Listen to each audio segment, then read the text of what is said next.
পাঠিয়েছে আবার ফের নোটিশ অর্জুন সিংকে, কেন, কি কারণ, কিসের নোটিশ? পশ্চিমবাংলা সরকারের জিহাদিদের ধরার সময় নেই, অপরাধীদের ধরার সময় নেই। তৃণমূল কংগ্রেসের কাউন্সিলর খুন হচ্ছে, তার স্ত্রী বলছে কি দলের মধ্যেই লোক বসে আছে যারা খুন করাচ্ছে, তাকে ধরার জায়গা নেই। শুধু বিরোধী রাজনীতি যারা করে, যারা সরাসরি মমতা ব্যানার্জির এগেনস্টে লড়াই করছে, সরাসরি মমতা ব্যানার্জিকে চ্যালেঞ্জ করছে, তাদের নামে দুনিয়ার মামলা নিয়ে নোটিশ করা হচ্ছে।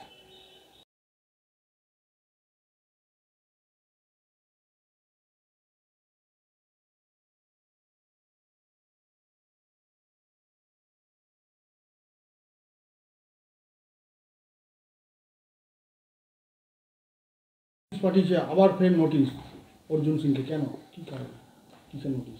পশ্চিমবাংলা সরকারের জিহাদিদের ধরার সময় নেই, অপরাধীদের ধরার সময় নেই। তৃণমূল কংগ্রেসের কাউন্সিলর খুন হচ্ছে, তার স্ত্রী বলছে কি দলের মধ্যেই লোক বসে আছে যারা খুন করাচ্ছে, তাকে ধরার জায়গা নেই। শুধু বিরোধী রাজনীতি যারা করে, যারা সরাসরি মমতা ব্যানার্জির এগেনস্টে লড়াই করছে, সরাসরি মমতা ব্যানার্জিকে চ্যালেঞ্জ করছে, তাদের নামে দুনিয়ার মামলা নিয়ে নোটিশ করা হচ্ছে। আপনাকে কি মামলা নোটিশ করেছে? ইতিমধ্যে আপনি দেখুন একটা নোটিশ এসছে, কি উল্লেখ করা আছে? সেই নোটিশে কালকে আমাকে ডাকা হয়েছে। কোথা থেকে নোটিশ? ওই ডিডি ব্যারাকপুর, যেটা আগেও নোটিশ করেছিল, তখন হাইকোর্টে আমরা গেছিলাম। হাইকোর্ট থেকে এটা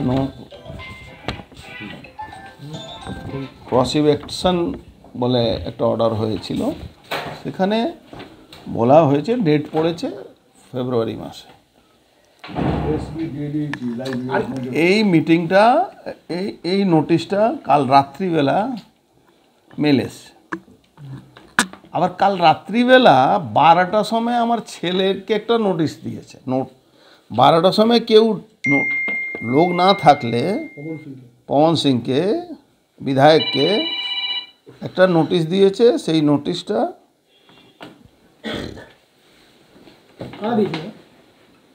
কালকে রাত 12টার সময় সিআইডি তরফ থেকে নোটিশ এসছে। সেই নোটিশটা হলো এই দেখো, ওকেও কালকে ডাকা হয়েছে সিআইডি ভবন, সব 12:30টার সময়। পশ্চিমবাংলায় সিআইডি, ডিডি মমতা ব্যানার্জি পোপেট হিসাবে কাজ করছে। সিআইডি পবনকে ডেকেছে, যে মামলায় আমাকে একবার ডেকেছিল, ওই আপনার সিআইডি, সেই মামলাতে আবার পবন সিংকে ডেকেছে। তারও ওই ভাটপাড়া পৌরসভাতে টেন্ডার কেন কে পেল তার নিয়ে মামলা হচ্ছে। পশ্চিমবাংলা একমাত্র পৌরসভা যে সব থেকে আগে প্রথম ই টেন্ডারিং চালু করেছিল। ক্যালকাটা কর্পোরেশনও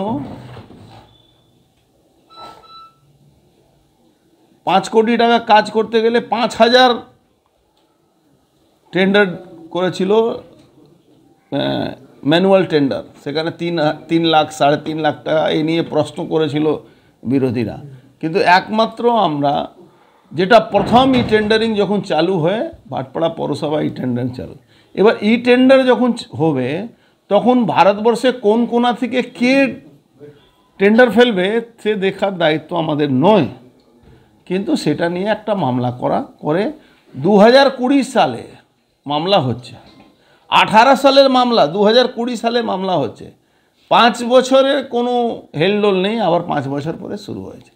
আসলে তৃণমূল তো ছিলাম, ছেড়ে দিন, যখন তৃণমূলে ছিলাম তখনই এটা টেন্ডার, যখন তৃণমূলে ছিলাম তখনই এটা টেন্ডার। যেদিন থেকে বিজেপি জয়েন করেছি সেই দিন থেকে মামলা মোকদ্দমা 174টা মামলা করে বসে আছে।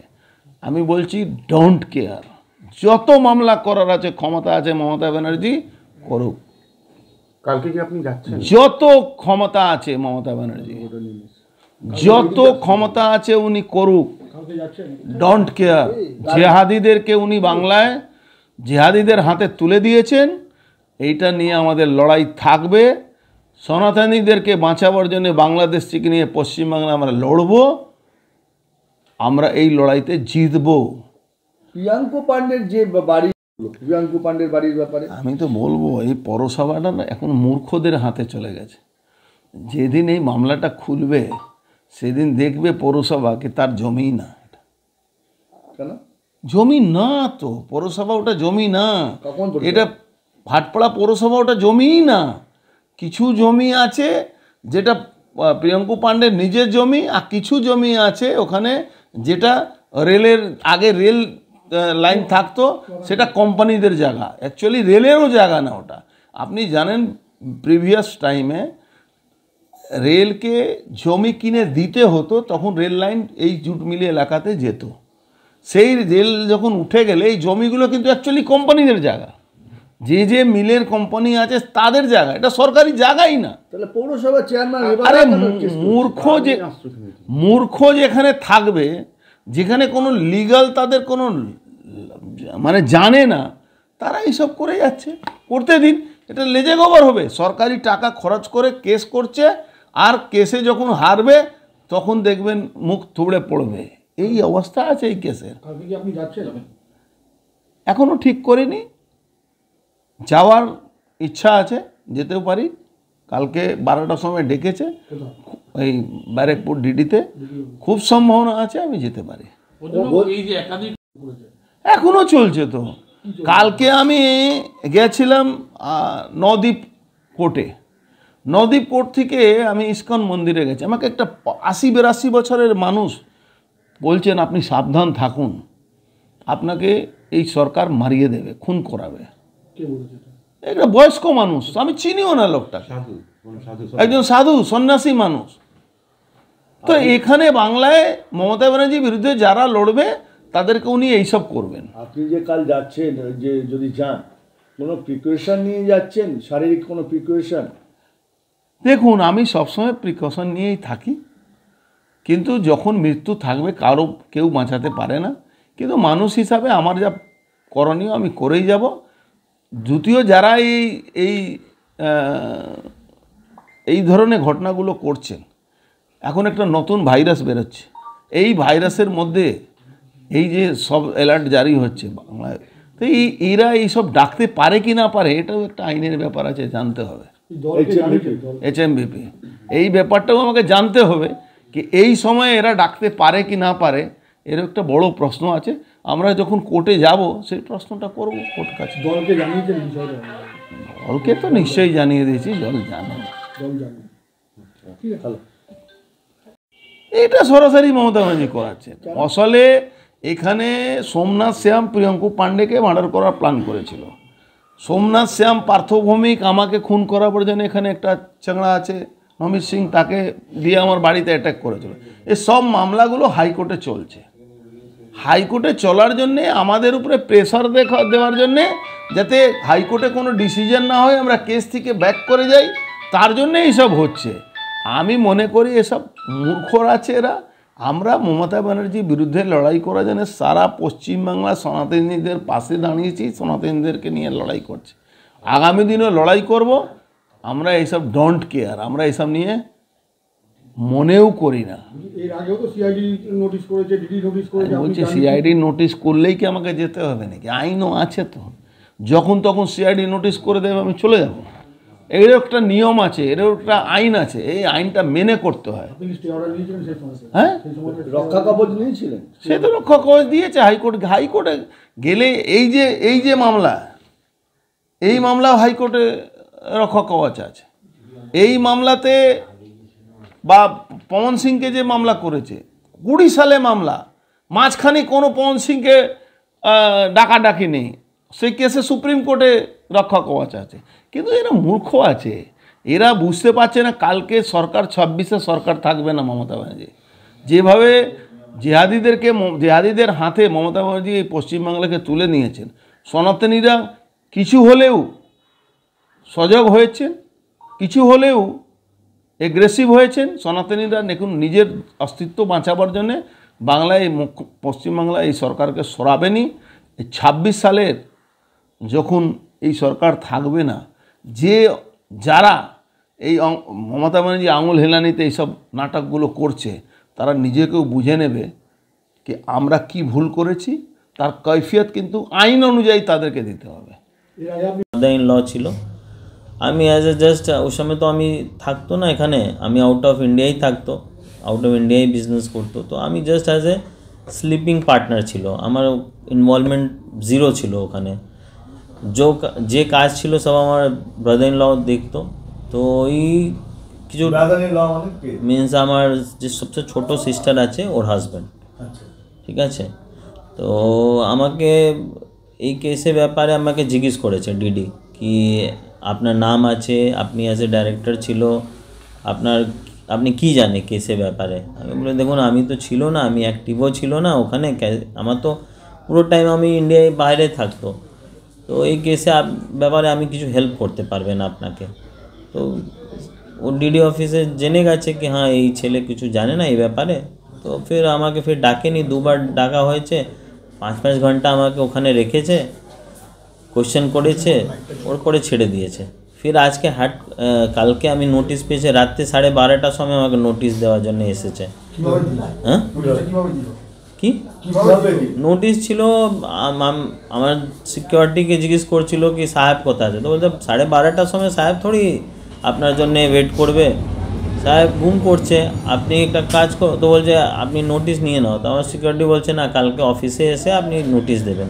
তো আমার যে বিল্ডিংয়ে যে ছিল ওখানে দেওয়ালে লাগিয়ে দিয়ে চলে গেছে। সকালবেলা আমাকে সিকিউরিটি বলছে এরকম ব্যাপার আছে। বলে ঠিক আছে আমি যাবে, নিশ্চয়ই যাবে, কেন নোটিশ এসেছে তো অ্যান্সার দেওয়ার জন্য তো যাবে। কত সালের কেস এটা? এই আমার ভাবছে পুরনো কেস আছে 2019 আগে থেকে। সিআইডি করেছে, আগে ডিডি করেছে, ওর পরে সিআইডি এই কেসকে নিয়েছে। কেন কি কিছুদিন আগে আমার এমপি সাহেব বাবাওকে ডেকেছে, ওর পরে আমাকেও ডাকবে। কেন কি ইলেকশন পাশে আসছে তো এরকম হ্যারাসমেন্ট, হ্যাঁ এই হ্যারাসমেন্ট হবেই। কেন হ্যারাসমেন্ট কেন? দেখুন আমি অপোজিশন পার্টি আছে তো অপোজিশন পার্টিকে শুধু আমাকে না, আমার যত বড় বড় নেতা আছে সবাইকে দেখবে, যার উপরে কিছু কেস আছে সবাইকে ডাকবে, সবাইকে এরকম হ্যারাসমেন্ট করবে, সবাই এরকম ডেকে টাইম ওয়েস্ট করবে, এরকমই হবে। কখন রাত 12:30টায় কেন নোটিশ তোমার? এই ব্যাপারে তো আমি তো এখান থেকে বিকালবেলা 6 থেকে 9টায় আমার অফিসেই আমি থাকে। আপনার যা আশা ছিল তো আপনি ওই সময় এসে আমাকে দিতে পারবে, লেকিন আমি রাত্রে কেন আমাকে ডাকছে? নোটিশে কি লেখা আছে? নোটিশে লেখা আছে কি কালকে 8 তারিখে আপনাকে 12:30টার সময় আপনাকে ভবানীপুরে যে সিআইডি অফিস আছে ভবানী ভবন ওখানে আসতে হবে। আপনি কি যাবেন? না কালকে আমি যেতে পারবে না, কেন কি কালকে আমার কোর্টেও ডেট আছে। তো একটা সেম টাইমে আমি দুজনে তো যেতে পারবে না। আমি হতে পারে রিকোয়েস্ট করবে কি অন্য দিনে আমার ডেট দিয়ে দাও। এটা কি চিঠি পাঠিয়েছেন? এখন দেয়নি আমি চিঠি, মিন্স যাওয়ার জন্যে। হ্যাঁ না এখন আমি দেয়নি, আমি নিশ্চয়ই দিয়ে দেবে। না না কারণটা যেতে পারছে না, সেই কারণ কি লিখছেন সেই চিঠি? কে আমি? হ্যাঁ আমি না এখন আমি লিখে নিই কি আমি কেন যেতে পারবে না, কেন কালকে আমার কোর্টেও ডেট আছে, কোন কোর্টে? বনসল কোর্টে। আচ্ছা একটা পুরনো কেস আছে যে আমার মজদুর ভবনের উপরে আমার যে বম করেছে, অ্যাটাক করেছে, ওর উপরে আমি উইটনেস আছে, তো ওই জন্য আমাকে যেতে হবে। এটা কিসের জন্য জেনেছিল যে কালকে সিআইডি? এটা কি আইনি চিঠি পাঠাবেন? সেটা কি আইনি চিঠি সেটা কি পাঠাবেন যে আপনি যেতে পারছেন না পুলিশকে? নিশ্চয়ই তো দিতেই হবে, রিপ্লাই তো দিতেই হবে কি আপনি রিজন কি আছে আপনি কালকে যেতে পারবেন না, এরকম তো বলতেই হবে। এটা কি মনে হচ্ছে রাজনৈতিক কোনো প্রতিহিংসা?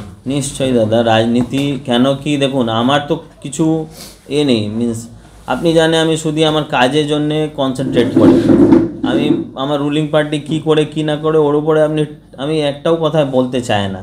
কেন আমার প্রচুর নেতা লোক আছে যে বারবার বলে, বারবার কাউন্টার করে টিএমসি উপরে, লেকিন কিছু হয় না। আমি শুধু আমার কাজের উপরে কনসেন্ট্রেট করে মানুষকে হেল্প করার জন্য আমি সবসময় অ্যাভেলেবেল থাকে। আমি এমপি সাহেব ছেলে আছে, মিন্স আমার বাবার ছেলে আছে, এই জন্য আমার উপরে হ্যারাসমেন্ট হবে। বাবা উপরে হবে তো নিশ্চয়ই আমারও উপরে হবে। দাবি ত্যাগ। এই চ্যানেল কোনো প্রচার করে না হিংসাত্মক, ক্ষতিকারক বা অবৈধ কার্যকলাপ। এই চ্যানেল দ্বারা প্রদত্ত সমস্ত বিষয়বস্তু শুধুমাত্র একটি শিক্ষামূলক উদ্দেশ্যের জন্য। ধন্যবাদ। শুভেচ্ছা টিম আমার বাংলা নিউজ।